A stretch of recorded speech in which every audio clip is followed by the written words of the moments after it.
Hello guys, welcome back to my YouTube channel. दोस्तों, आज की कहानी एक ऐसी फिल्म की है जो सिर्फ एक मर्डर मिस्ट्री नहीं बल्कि राजनीति, मीडिया, न्याय व्यवस्था और जनता की सोच पर गहरा सवाल उठाती है। इस फिल्म का नाम है जन गण मन। दोस्तों, कहानी की शुरुआत एक अंधेरी रात से होती है। सड़क पर एक आदमी जिसका नाम विक्टर है अपनी बाइक से कहीं जा रहा होता है।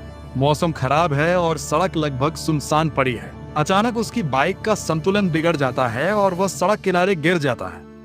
जब विक्टर उठकर खुद को संभालता है तो उसकी नजर कुछ दूरी पर खड़ी एक एसयूवी पर पड़ती है। वहाँ 4-5 लोग किसी चीज को आग लगा रहे होते हैं। आग की लपटें तेज होती जाती हैं और तभी विक्टर को एहसास होता है कि वे लोग किसी इंसान की लाश जला रहे हैं। यह दृश्य देखकर उसके होश उड़ जाते हैं। डर के मारे वह वहां से भाग निकलता है। अगली सुबह पूरे शहर में एक सनसनीखेज खबर फैल जाती है। शहर के बाहर एक महिला की जली हुई लाश मिली है। जल्द ही पुलिस उसकी पहचान सावा मरियम के रूप में करती है। सावा मरियम एक प्रतिष्ठित विश्वविद्यालय में प्रोफेसर थी। वह पढ़ाई के साथ साथ छात्रों के अधिकारों के लिए भी आवाज उठाती थी। उसके छात्र उसे बहुत सम्मान देते थे। जब सावा की मौत की खबर विश्वविद्यालय पहुंचती है तो पूरा कैंपस शोक में डूब जाता है। छात्र और शिक्षक उसकी तस्वीर के सामने मोमबत्तियां जलाकर श्रद्धांजलि देने लगते हैं।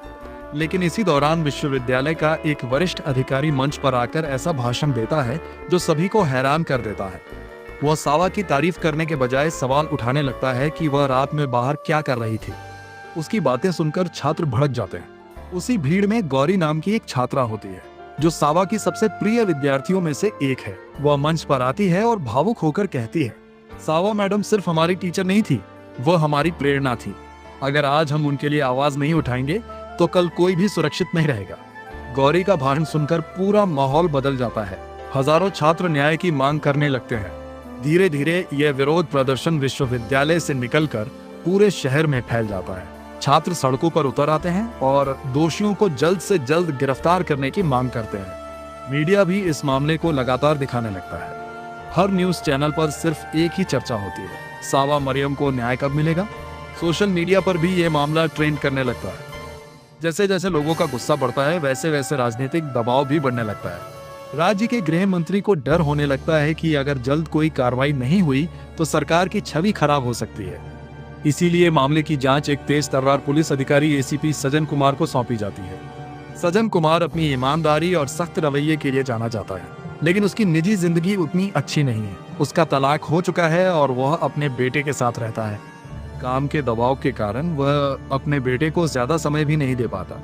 जब सजन कुमार इस केस की फाइल पढ़ता है तो उसे समझ आ जाता है कि यह कोई साधारण मामला नहीं है। एक तरफ जनता का गुस्सा है, दूसरी तरफ मीडिया का दबाव है और तीसरी तरफ राजनीति। सजन सबसे पहले विश्वविद्यालय पहुंचता है जहां छात्र अब भी प्रदर्शन कर रहे होते हैं। छात्र पुलिस को देखकर नाराज हो जाते हैं और नारे लगाने लगते हैं। तब सजन उनके सामने खड़ा होकर कहता है, अगर आप सच में सावा मरियम के लिए न्याय चाहते हैं तो हमें अपना काम करने दीजिए।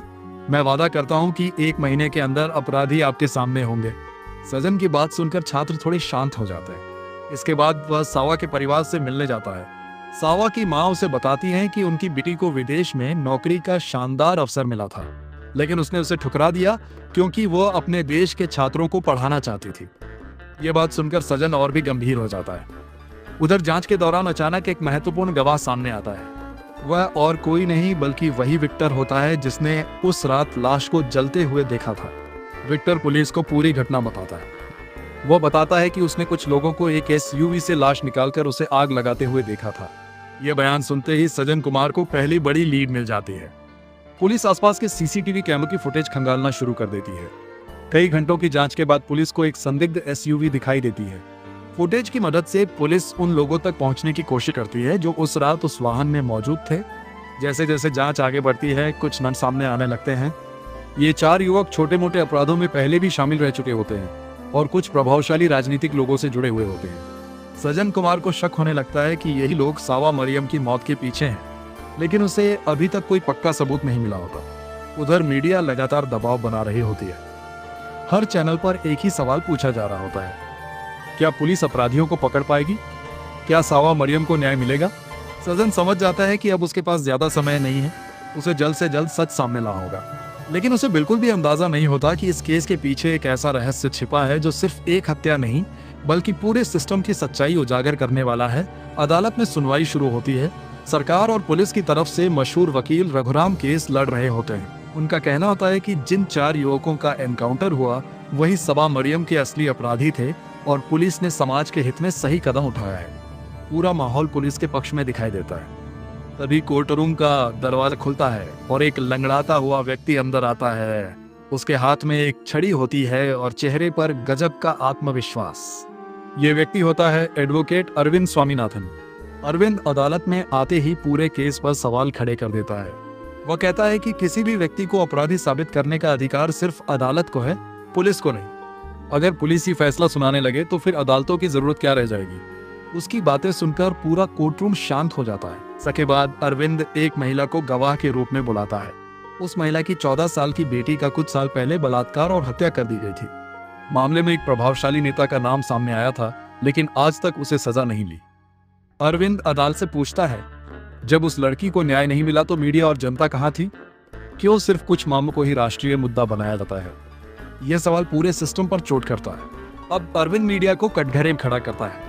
वह एक बड़े न्यूज एडिटर से पूछता है कि पोस्टमार्टम रिपोर्ट आने से पहले ही उन्होंने कैसे तय कर लिया कि सबा मरियम के साथ रेप हुआ था? क्या मीडिया जांच एजेंसी है या फिर अदालत? एडिटर के पास कोई जवाब नहीं होता। इसके बाद अरविंद सबा की मां से भी सवाल करता है। वह पूछता है, क्या आपने अपनी बेटी के साथ हुई घटना अपनी आंखों से देखी थी? सबा की मां रोते हुए कहती है, नहीं। अरविंद कहता है, तो फिर आपको कैसे पता कि वही 4 लड़के अपराधी थे? सबा की मां जवाब देती है, क्योंकि मीडिया और पुलिस यही कह रही थी। यह सुनकर पूरा कोर्टरूम स्तब्ध रह जाता है। अब अरविंद एक बड़ा खुलासा करता है। वह बताता है कि जिस रात सबा की लाश जलाई गई थी उस कार में 4 नहीं बल्कि 5 लोग शामिल थे, लेकिन पुलिस ने 5वें व्यक्ति की तलाश ही नहीं की। क्यों? क्या पुलिस जल्दबाजी में किसी को भी अपराधी साबित करना चाहती थी? यह सवाल सुनकर पुलिस पक्ष परेशान हो जाता है। इसके बाद अरविंद एक महत्वपूर्ण गवाह को बुलाता है जिसका नाम होता है अंबुमणि। अंबुमणि बताता है कि सबा मरियम की मौत से कुछ घंटे पहले वह विश्वविद्यालय आया था। उसकी बेटी विद्या ने आत्महत्या कर ली थी। विद्या एक होनहार रिसर्च स्कॉलर थी, लेकिन विश्वविद्यालय के एक प्रभावशाली प्रोफेसर दर्शन ने जातिगत भेदभाव के कारण उसकी जिंदगी बर्बाद कर दी थी। बार बार उसका रिसर्च रिजेक्ट किया गया, उसे अपमानित किया गया और आखिरकार उसने आत्महत्या कर ली।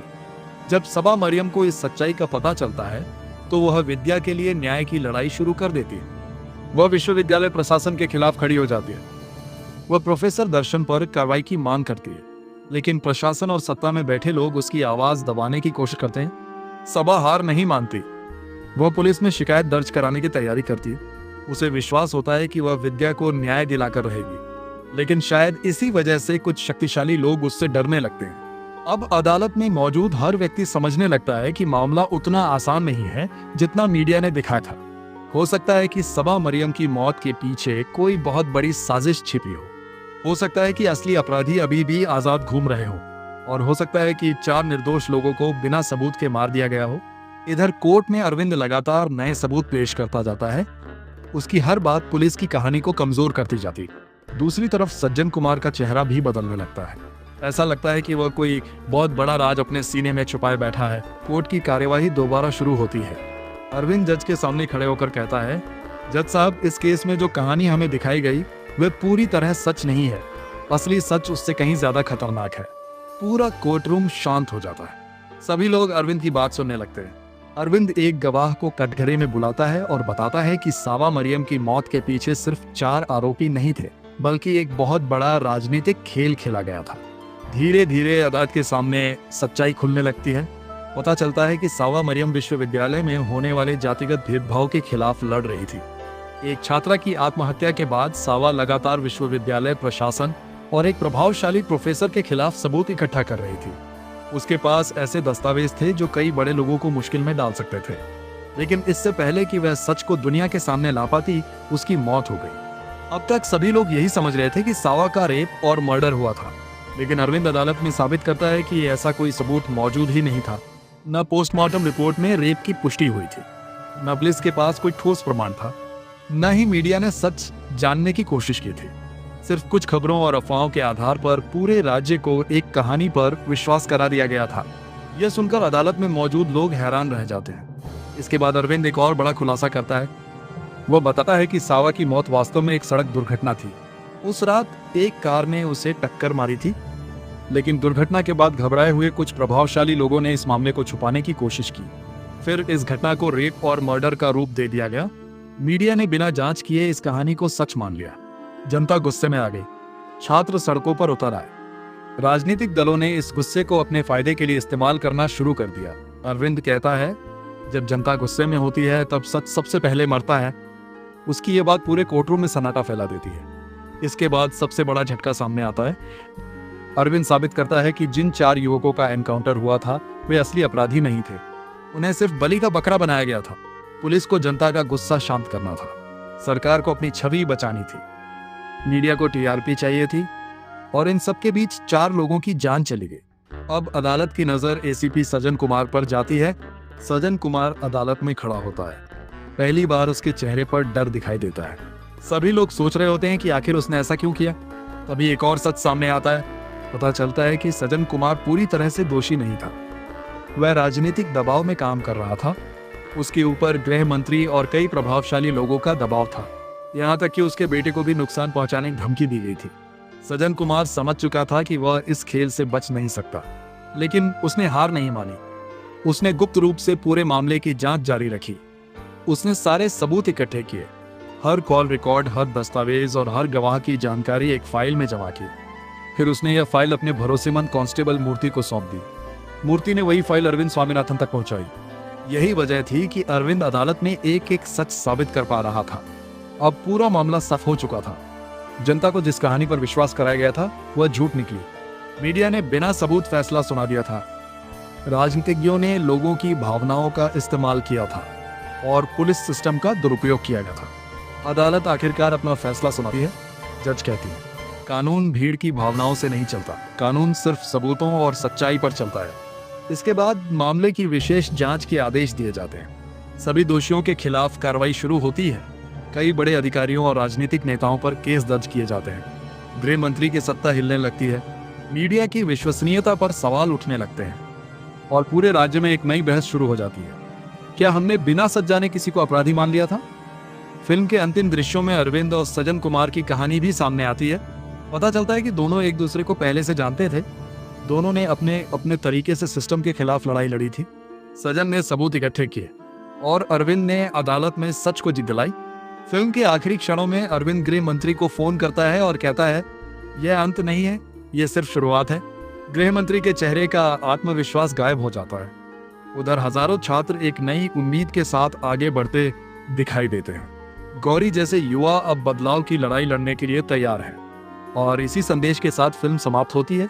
फिल्म का मुख्य संदेश यह है कि किसी भी मामले में मीडिया ट्रायल, भीड़ का गुस्सा और राजनीतिक फायदे न्याय का विकल्प नहीं हो सकते। अगर अदालत से पहले फैसला सुना दिया जाए तो निर्दोष लोग भी अपराधी बन सकते हैं। जाना गाना माना सिर्फ एक क्राइम थ्रिलर नहीं है, बल्कि यह न्याय, लोकतंत्र, मीडिया और राजनीति पर एक गहरा सवाल उठाने वाली फिल्म है। यही वजह है कि इस फिल्म का अंत दर्शकों को लंबे समय तक सोचने पर मजबूर कर देता है।